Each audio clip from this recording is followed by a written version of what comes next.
നമ്മക്ക് താങ്ങണ 2 or 3 തൊഴിൽ പഠിക്കണം. എന്നിട്ട് എന്ത് ചെയ്യണം? ആദ്യം കിട്ടുന്ന ജോലിക്കാട് കയറുക. ആദ്യം ഏത് ജോലിയാണ് അതിന് കയറുക. ആട് വിസയാണ്, ആട് വിസക്കാട് പോവന്നെ. നബി സല്ലല്ലാഹു അലൈഹി വസല്ലം ആദ്യം ചെയ്ത ജോലി അത് ആട് നോക്കലല്ലേ, പിന്നല്ലേ കച്ചവടത്തേക്ക് ഇറങ്ങിയത്. അപ്പൊ ഞാനിവിടെ ഒരു കോഴ്സ് പാസ്സായിട്ടുണ്ട്, അതിൽ ജോലി കിട്ടണമെന്നേ ഇറങ്ങുള്ളൂ പറഞ്ഞ് നിന്നാൽ ആ നിൽക്കണോടത്ത് നിൽക്കാം, ഇറങ്ങലുണ്ടാവില്ല. എല്ലാവരും അങ്ങനെയാണ്. ചെറിയ ജോലി തുടങ്ങി അവിടുന്ന് ഇങ്ങനെ ഘട്ടം ഘട്ടമായിട്ട് പോകല. കോണിമക്കൂടെ കയറാൻ പഠിക്കണം, ലിഫ്റ്റിന് കയറാൻ നിൽക്കരുത്, എന്നാലേ പുരോഗതി ഉണ്ടാവും. ലിഫ്റ്റിന് കയറി ആ പോണ അതേ സ്പീഡിൽ തന്നെ താഴോട്ട് പോരുകയും ചെയ്യും. കോണിമക്കൂടെ കയറിയാൽ അങ്ങനെയല്ല, അതിന് ഒരു പിടുത്തുണ്ടാവും.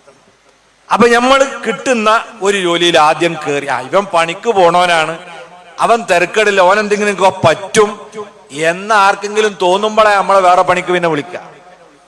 പോകാതെ ഞാൻ പഠിച്ചത് എന്നെ കിട്ടണം എന്ന് പറഞ്ഞ് കാത്തു നിന്നാൽ നിങ്ങൾക്ക് ജോലി കിട്ടലുണ്ടാവില്ല. അതുകൊണ്ട് എൻ്റെ പ്രിയപ്പെട്ട ചെറുപ്പക്കാരോട് പറയാനുള്ളത്, നമ്മൾ ജോലി പഠിക്കുകയും എന്തെങ്കിലും ഒരു തൊഴിലിലേക്ക് വേഗം പ്രവേശിക്കുകയും ചെയ്യണം. ആയുസ് നമ്മളെ കാത്തുക്കൂല. അതേത് ജോലിയും നമുക്ക് ചെയ്യാം. അഷ്റഫുൽ ഖൽഖ് സ്വല്ലല്ലാഹു അലൈഹി വസല്ലമ തങ്ങൾ പറഞ്ഞല്ലോ, കാന സക്കരിയ അലൈഹിസ്സലാത്തു വസ്സലാമു നജ്ജാറാ.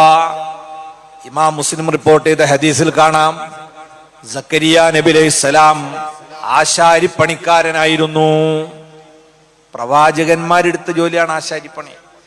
അത് ഏതെങ്കിലും വർഗത്തിനോ മതത്തിനോ ജാതിക്കോ ഒന്നും തീരെഴുതപ്പെട്ട ജോലിയല്ല. അതേപോലെ മഹാനായ സയ്യിദുന ദാവൂദ് നബി അലൈഹിസ്സലാം കൊല്ലപ്പണിക്കാരനായിരുന്നു. ഇരുമ്പ് കൊണ്ട് ആയുധങ്ങൾ നിർമ്മിക്കുന്ന ജോലിക്കാരനായിരുന്നു ദാവൂദ് നബി അലൈഹിസ്സലാം. മുഹമ്മദ് മുസ്തഫ സ്വല്ലല്ലാഹു അലൈഹി വസല്ലം തങ്ങൾ കച്ചവടക്കാരനായിരുന്നു. വ്യത്യസ്തമായ ജോലി, അതൊക്കെ നമ്മൾക്ക് സ്വീകരിക്കാം. അങ്ങനെ 1 or 2 ജോലി പഠിച്ച് വേഗം ജോലിയിൽ പ്രവേശിക്കും. തൊഴിലെടുക്കുന്നവനോട് അള്ളാഹുവിന് വലിയ ഇഷ്ടമാണ്. അഷ്റഫുൽ ഖൽഖ് സ്വല്ലല്ലാഹു അലൈഹി വസല്ലം തങ്ങൾ പറഞ്ഞു, ഇന്നല്ലാഹ യുഹിബ്ബുൽ മുഅ്മിനൽ മുഹ്തരിഫാ. അല്ലാഹു സുബ്ഹാനഹു വ തആല ജോലി ചെയ്യുന്ന വിശ്വാസിയെ ഇഷ്ടപ്പെടുന്നു. ഒക്കെ നമ്മൾ വിശ്വസിക്കുന്ന പടച്ചോൻ തൊഴിലാളികളെ പ്രിയം വെക്കുന്ന പടച്ചോനാണ്. ജോലി ചെയ്യുന്നവരോട് വലിയ ഇഷ്ടമുള്ള ആളാ നമ്മളെ റബ്ബ്. പണിക്ക് പോകാത്തവനോട് പടച്ചോന് താല്പര്യമില്ല. അതുകൊണ്ട് ജോലി ചെയ്യണം. ഇനി പ്രായമൊക്കെ ആയാലും എന്തെങ്കിലും ഒരു ഏർപ്പാടുണ്ടാണ് എപ്പോഴും നല്ലതാണ്. നബി സല്ലല്ലാഹു അലൈഹി വസല്ലം തങ്ങൾ ഒരു മാതൃക പറഞ്ഞത് കാണാം. മാ അക്കല അഹദുൻ ത്വആമൻ ഖത്തു ഖൈറൻ മിൻ അൻ യഅകുല മിൻ അമലി യദൈഹി.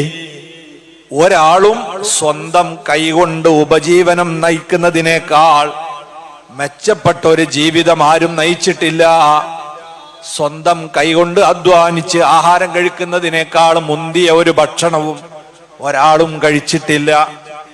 എപ്പോഴും സ്വന്തം അധ്വാനത്തിന്റെ ഫലത്തിൽ ജീവിക്കാനാ നമ്മൾ ശ്രദ്ധിക്കേണ്ടത്. എന്നിട്ടൊരു മാതൃകാ പുരുഷൻ അവിടുന്ന് അവതരിപ്പിക്കുന്നു. ഫഇന്ന നബിയല്ലാഹി ദാവൂദ് അലൈഹിസ്സലാം കാന യഅകുലു മിൻ അമലി യദൈഹി. അല്ലാഹുവിന്റെ ദൂതരായ ദാവൂദ് നബി അലൈഹിസ്സലാത്തു വസ്സലാം സ്വന്തം കൈകൊണ്ട് അധ്വാനിച്ച് ജീവിക്കുന്ന ആളായിരുന്നു. ദാവൂദ് നബിയെ അങ്ങനെ പറയാൻ കാരണം എന്താ? ദാവൂദ് നബി അലൈഹിസ്സലാം സുലൈമാൻ നബി അലൈഹിസ്സലാമിന്റെ വാപ്പയാണ്. സുലൈമാൻ നബി അലൈഹിസ്സലാമോ ലോകം മുഴുവനും അടക്കി ഭരിച്ച രാജാവാണ്. അതിനു മുമ്പ് ദാവൂദ് നബി അലൈഹിസ്സലാമും ഒരു പ്രദേശം ഭരിച്ച രാജാവായിരുന്നു. മകൻ ലോകം അടക്കി വാഴുന്ന കാലത്ത് ആ മകന്റെ വാപ്പ രാവിലെ എഴുന്നേറ്റ് പണിക്ക് പോവാന്ന് പറഞ്ഞാൽ അത്ഭുതമല്ലേ അത്? അതുകൊണ്ടാണ് നബി സല്ലല്ലാഹു അലൈഹി വസല്ലം ആ മാതൃക അവതരിപ്പിച്ചത്. അപ്പൊ നമ്മളെ മക്കള് എത്ര വലിയ പണക്കാരാണെങ്കിലും വാപ്പാരെന്തിനെ ആശ്രയിക്കാൻ നിൽക്കരുത്. ആ മകന്റെ കാശ് വരുമല്ലോ എന്ന് ആശ്രയിച്ച് നിൽക്കരുത്. നമ്മളെ കാൽമ തന്നെ നിൽക്കുന്നതിനെ കുറിച്ച് ചിന്തിക്കുക പരമാവധി. എന്നാ മക്കളുള്ളത് വാങ്ങലും എടുക്കലും ചോദിക്കലും ഒക്കെ നമുക്ക് തെറ്റാണോ? അല്ല, മക്കളും അവരെ സമ്പാദ്യവും നമ്മുടേതാണ്. ഇനി യാതൊരു വിരോധവുമില്ല. പക്ഷേ അങ്ങോട്ടൊന്നും പോവാതെ നമ്മൾ മരിക്കണരെ സ്വന്തം കാലുമേൽ നിൽക്കുക, ആ ഒരു മനസ്സാണ് നമുക്കുണ്ടാകേണ്ടത്. അതുകൊണ്ട് ജോലി ചെയ്യാൻ പറ്റുന്ന കാലത്തോളം എന്തെങ്കിലും ഒരു ഏർപ്പാട് നമ്മളെ ഉപജീവനത്തിനുള്ളത് നമ്മൾ നടത്തിക്കൊണ്ടു പോവുക. അങ്ങനെ പണിയെടുക്കുന്നവരോടാണ് അള്ളാഹുവിന് താല്പര്യമുള്ളത്. ഇനി നമ്മൾ ശ്രദ്ധിക്കേണ്ടത്, ഈ ജോലി ചെയ്യാതെ അധ്വാനിക്കേണ്ട സമയത്ത് പണിയെടുക്കാതെ പിന്നീട് പെണ്ണ് കെട്ടി 5-6 മക്കളായി ഓലെ കെട്ടിക്കാൻ നോക്കുന്ന സമയത്ത് കയ്യിലൊരു ഈപ്പിയില്ല, പിന്നെ റസീറ്റ് അടിച്ചിറങ്ങ. സുബ്ഹാനല്ലാഹ്. അള്ളാഹിന്റെ റസൂൽ സ്വല്ലല്ലാഹു അലൈഹി വസല്ലമ പറഞ്ഞു, നിങ്ങൾ ഒരിക്കലും യാചന ശീലിച്ചു പോകരുത്. ഇന്നസ്സായില യഅതി യൗമൽ ഖിയാമ ലൈസ ഫീ വജ്ഹിഹി മുസ്അത്തു ലഹ്മിൻ. യാചന ശീലിച്ച മനുഷ്യൻ നാളെ പരലോകത്ത് വരുമ്പോൾ അവന്റെ മുഖത്ത് മാംസത്തിന്റെ ഒരൽപ്പം പോലും ബാക്കിയുണ്ടാവൂല. അക്ഷരാർത്ഥത്തിൽ മുഖം കെട്ടിട്ടാണ് അവൻ പരലോകത്ത് വരിക. ഈ യാചന എന്നൊരു മുഖം കെട്ട പരിപാടിയാണല്ലോ. അത് ജീവിതത്തിന്റെ ഭാഗമാക്കുന്നവരെ അള്ളാഹു പരലോകത്ത് അങ്ങനെ കൊണ്ടുവരും. മുഖത്ത് അസ്ഥി മാത്രമേ ഉണ്ടാവുള്ളൂ. അള്ളാഹു നമ്മളെ കാത്തുരക്ഷിക്കട്ടെ. ഹലാലായ സമ്പത്ത് എന്ന് അള്ളാഹു നമ്മളെ അനുഗ്രഹിക്കുമാറാകട്ടെ. മുത്തുനബിന്റെ മുമ്പിൽ ഒരു ചെറുപ്പക്കാരൻ വന്നല്ലോ. നബി സല്ലല്ലാഹു അലൈഹി വസല്ലം തങ്ങള് ആര് വന്ന് എന്ത് ചോദിച്ചാലും അപ്പ കൊടുക്കണ ആളാ. അവിടുത്തെ ജീവിതത്തിൽ തരൂല എന്ന് പറയുന്ന ഒരു സ്വഭാവക്കാരനല്ല. എന്തു ചോദിച്ചാലും കൊടുക്കും. ഒരിക്കൽ ഒരു സ്വഹാബി, ഒരു വനിത, നബിതങ്ങളെ അങ്ങേയറ്റം പ്രിയം വെക്കുന്ന ഒരു ഉമ്മ മുത്തുനബിക്ക് ഒരു കമീസ് തുന്നിക്കൊടുത്തു. അന്നൊക്കെ തുന്നലാണ്, മെഷീനൊന്നുള്ള കാലം. നബി സല്ലല്ലാഹു അലൈഹി വസല്ലം തങ്ങൾ അത് ധരിച്ചു നോക്കുമ്പോൾ നല്ല പാകം. ആ ഉമ്മന്റെ കണക്കൂട്ടലൊന്നും തെറ്റിയില്ല. നബിതങ്ങളെ കുറിച്ച് മനസ്സുകൊണ്ടാണ് വന്നിട്ട് അളവെടുത്തിട്ടൊന്നുമല്ലല്ലോ ഇപ്പൊ ഇത് ഉണ്ടാക്കണം. അന്ന് ജമാഅത്തിന് വന്നപ്പോ ആ കുപ്പായ ഇട്ടിട്ടാണ് നബി സല്ലല്ലാഹു അലൈഹി വസല്ലം തങ്ങൾ വന്നത്. സ്വഹാബത്തൊക്കെ നോക്കി അഭിപ്രായം പറഞ്ഞു, നല്ല ചേർച്ചുണ്ടല്ലേ, നല്ല ചൊർക്കുണ്ടല്ലേ എന്ന് ഇങ്ങനെ എല്ലാവരും അഭിപ്രായം പറഞ്ഞു.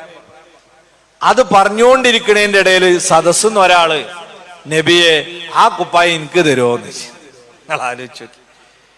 ആ സമയത്ത് സദസ്സ് മൊത്തം ഈ ആളൊരൊറ്റ നോട്ട.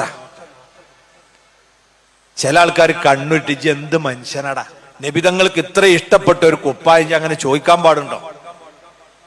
ആൾക്കാരിങ്ങനെ പല്ലെറുമ്പാണ്. നബി സല്ലല്ലാഹു അലൈഹി വസല്ലം മുഖത്തിന് ഒരു ഭാവമാറ്റമില്ല. അവിടുന്ന് നേരെ റൂമിൽ പോയി ആ കുപ്പായ അയച്ച് നല്ല വൃത്തിയിൽ മടക്കി നബിതങ്ങളുടെ പഴയ കുപ്പായം തന്നെ ഇട്ട് ഇത് കൊണ്ടുവന്ന് സന്തോഷത്തോടെ അയാളെ കയ്യിലാട് വെച്ചു.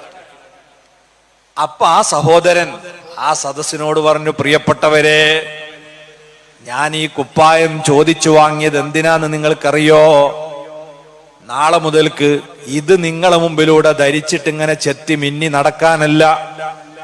അഷ്റഫുൽ ഖൽഖ് മുഹമ്മദ് മുസ്തഫ സ്വല്ലല്ലാഹു അലൈഹി വസല്ലം റഹ്മത്തുൽ ലിൽ ആലമീനായ പുന്നാര നബിതങ്ങളുടെ ശരീരം സ്പർശിച്ച ഈ കുപ്പായം ഞാൻ വാങ്ങി വെക്കുന്നത് നാളെ ഞാൻ മരണപ്പെട്ട് കഴിഞ്ഞാൽ എന്നെ കഫംപുടവയിൽ പൊതിയുന്ന സമയത്ത് എന്റെ ശരീരത്തോട് ചേർത്ത് വെക്കാൻ മുത്തുനബിയുടെ ശരീരം തൊട്ട ഒരു കുപ്പായം കിട്ടുമല്ലോ എന്ന സന്തോഷത്തിലാണ്. അല്ലാതെ ഇതിട്ട് ഇങ്ങനെ നാട്ടിൽ കൂടെ ഉഷാറായി നടക്കാനല്ല. നബി സല്ലല്ലാഹു അലൈഹി വസല്ലം നിങ്ങൾക്ക് അത് അറിയാം. അതുകൊണ്ട് തന്നെ ആ സ്വഹാബിക്ക് അത് കൊടുക്കണത് ബറക്കത്തിന് വേണ്ടി കൊടുത്തതാ. സ്വഹാബാക്കളൊക്കെ വിശ്വാസം അതാണ്. റസൂലുള്ളാഹി തങ്ങളെ ശരീരം തൊട്ടൊരു സാധനം എന്റെ ശരീരത്തിലുണ്ടായ എനിക്ക് ഖബറിന്റെ അദാബ് വരൂല എന്ന് അവരെ വിശ്വാസമാണ്. നബി തങ്ങൾ ആ വിശ്വാസത്തെ അംഗീകരിച്ച് കൊടുക്കണം. അങ്ങനെ കൊടുക്കണ നബി തങ്ങളോട് ഒരു ചെറുപ്പക്കാരൻ വന്ന് പറയാ, നബിയെ എന്തെങ്കിലും തരണം. കണ്ടാല് നല്ല ജോലി ചെയ്യാനുള്ള തടിയും വണ്ണും ആരോഗ്യമൊക്കെ ഉണ്ട്. അപ്പൊ നബി തങ്ങൾ ചോദിച്ചു, എൻ്റെ അടുത്ത് ഒന്നുമില്ല ചോദിച്ചു. ഒന്നുമില്ല. എന്നാ പൊരയിൽ എന്തെങ്കിലും ഉണ്ടോ ചോദിച്ചു. പൊരയിലൊരു കമ്പിളിപ്പതപ്പുണ്ടായിരുന്നു, എന്നാ എടുത്തുണ്ടായിരുന്നു. പൊരയെ പറഞ്ഞത് കൊണ്ടുവരിപ്പിച്ചു. എന്നിട്ട് പള്ളിയിൽ നിന്ന് ലേലം ചെയ്തു. ഇതാരെടുക്ക? ഒരാൾ പറഞ്ഞു 1 ദിർഹമിന് ഞാൻ തരൂല എന്ന് പറഞ്ഞു. എന്നാ 2 ദിർഹമിന് ഞാൻ എന്ന് പറഞ്ഞു വേറൊരാൾ. എന്നാ പിടിച്ചോ പറഞ്ഞു. അങ്ങനെ 2 ദിർഹമിന് അത് കൊടുത്ത് ഇദ്ദേഹത്തെ ഏൽപ്പിക്കുകയാണ്. അതാ 1 ദിർഹം കൊണ്ട് നിങ്ങൾ പോയിട്ട് എന്ത് വേണം, നിങ്ങളെ വീട്ടിലേക്ക് ആവശ്യമുള്ള സാധനങ്ങളൊക്കെ വാങ്ങും. 1 ദിർഹം കൊണ്ട് 1 കോടാലിയും വാങ്ങി. എന്നിട്ട് ഇങ്ങോട്ട് വരുന്ന പറഞ്ഞ മാതിരി അദ്ദേഹം ചെയ്തു. നബി സല്ലല്ലാഹു അലൈഹി വസല്ലം നിങ്ങൾ അവിടുത്തെ ബർക്കത്താക്കപ്പെട്ട കൈകൊണ്ട് ഒരു താഴെ ഉണ്ടാക്കി ഈ കോടാലിക്ക് പിടിയിട്ട് കൊടുത്തിട്ട് കയ്യോടെ ഏൽപ്പിച്ചു കൊടുത്തിട്ട് പറഞ്ഞു, പുറമ്പോക്ക് ഭൂമിയിൽ പോയി വിറക് വെട്ടുക, മാർക്കറ്റ് കൊണ്ടുപോയി വിൽക്കുക. വിറ്റിട്ട് ചെയ്യേണ്ടതാ നബി നിങ്ങൾ പ്രത്യേകം പറഞ്ഞത്. അത് അങ്ങനെ തന്നെ തീർക്കരുത്. പകുതിക്ക് വീട്ടിലേക്കുള്ള ചെലവിനുള്ള സാധനം വാങ്ങുക, പകുതി സൂക്ഷിച്ച് സമ്പാദിക്കുക. നമുക്കൊക്കെ ഒരു പാടാ. കുറേ ആൾക്കാരുണ്ട്, പ്രത്യേകിച്ച് കടപ്പുറ ഏരിയയിലൊക്കെ ഉള്ള ആൾക്കാർ ചില സമയത്ത് നല്ലോണം മീൻ കിട്ടൂലേ, അപ്പൊ ഒരൊറ്റ അടിപൊളിയാ. പിന്നെ മീൻ കിട്ടാതായാലോ പിന്നെ ഇല്ലാത്ത മരുവ് തീർക്കുക. അങ്ങനെ ആവരുത്. നമ്മളെ സമ്പാദ്യം നമ്മൾ അങ്ങനെ തന്നെ ചെലവാക്കാൻ പാടില്ല. ഒരു വിഹിതം എപ്പോഴും എന്ത് ചെയ്യണം, സമ്പാദിച്ചു വെക്കുന്ന ശീലമുണ്ടാകണം. ഈ സ്വഹാബി അദ്ദേഹം പണിക്ക് പോയി, ആദ്യമായിട്ട് പണിക്കുക. മറ്റു ശീലം കയ്യാട്ടല. അത് മാറ്റി വിറക് വെട്ടാൻ പോയി, ചന്തയിൽ കൊണ്ടുപോയി വിറ്റു. ഇന്നത്തെ വിറക് വിറ്റിട്ട് 2 വെള്ളി നാണയം കിട്ടി. അദ്ദേഹം 1 വെള്ളി നാണയത്തിന് വീട്ടിലേക്കുള്ള ചരക്കുകളൊക്കെ വാങ്ങുകയാണ്. വല്ലാത്തൊരു സന്തോഷം.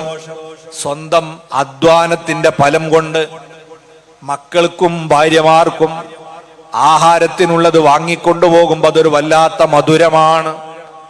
1 ദിർഹം അയാൾ സൂക്ഷിച്ചു വെക്കുകയാണ്. ജോലി തുടർന്നു. നബിതങ്ങളെ നിർദ്ദേശമനുസരിച്ച് 15 ദിവസം കഴിഞ്ഞ് പുന്നാര നബിതങ്ങളത്തേക്ക് തിരിച്ചു ചെന്നു. അദ്ദേഹം പറഞ്ഞു, നബിയേ, ഇപ്പോൾ ഞാനിതാ 15 വെള്ളി നാണയങ്ങളുടെ മുതലാളിയാകുന്നു. ഇങ്ങനെയാണ് നബിതങ്ങള് യാചന നിർത്തിച്ച് തൊഴിലെടുക്കാൻ വേണ്ടി പരിശീലിപ്പിച്ചു. നമുക്കൊക്കെ പാടാം. നമ്മളൊക്കെ എടുത്ത് പല ആൾക്കാരും വരലില്ല. ഇപ്പൊ ഒന്നൊക്കെ നമ്മൾ ചീത്ത പറയും, എന്തായാലും പാടില്ല. ഫഅമ്മസ്സായില ഫലാ തൻഹർന, ചോദിച്ചു വരുന്നവനെ ചീത്ത വിളിക്കാനൊന്നും പാടില്ല. പറ്റുമെങ്കിൽ എന്തേലും കൊടുക്കുക, അല്ലെങ്കിൽ നല്ല വർത്താനം പറയാം. അതല്ല, നബി സല്ലല്ലാഹു അലൈഹി വസല്ലം ചെയ്തതുപോലെ ചെയ്യലാണ് ഏറ്റവും നല്ലത്. ജോലി എന്തെങ്കിലും എടുക്കാൻ പറ്റിയ ആളാണെങ്കിൽ അതിനെക്കുറിച്ച് ആലോചിച്ച് ഇയാളെ സ്വന്തം കാലുമേൽ നിർത്താൻ നമ്മൾക്ക് എന്ത് ചെയ്യാൻ പറ്റുമെന്ന് ചിന്തിക്കുക. ഏത് മനുഷ്യനും എന്തെങ്കിലുമൊക്കെ ചെയ്യാൻ കഴിയും. നമ്മൾ കാണുന്നില്ല, ഭിന്നശേഷിക്കാരായ ആളുകളൊക്കെ അത്ഭുതം സൃഷ്ടിക്കുന്നുണ്ട്. അപ്പൊ അവരെ ഏതെങ്കിലും ഒരു വഴിയിലേക്ക് തിരിച്ചു വിട്ടുകൊടുത്ത് യാചനയിൽ നിന്ന് പിന്തിരിപ്പിച്ച് അവരുടെ കർമ്മശേഷിയെ അവരെ ജീവിതോപാധി കണ്ടെത്താനുള്ള മാർഗത്തിനായി ഉപയോഗിക്കാൻ നമ്മൾ പരിശീലനം കൊടുക്കണം. അങ്ങനെ നമ്മൾ വേണ്ടത്. അങ്ങനെ ചെയ്യാതിരുന്നാൽ ജീവിതത്തിന്റെ ആവശ്യങ്ങൾ വരുമ്പോൾ മറ്റുള്ളവരുടെ മുമ്പിൽ യാചിച്ചിറങ്ങേണ്ടി വരും. അള്ളാഹു നമ്മളെ കാത്തു രക്ഷിക്കുമാറാകട്ടെ. അപ്പൊ നമ്മൾ സമ്പാദിക്കുക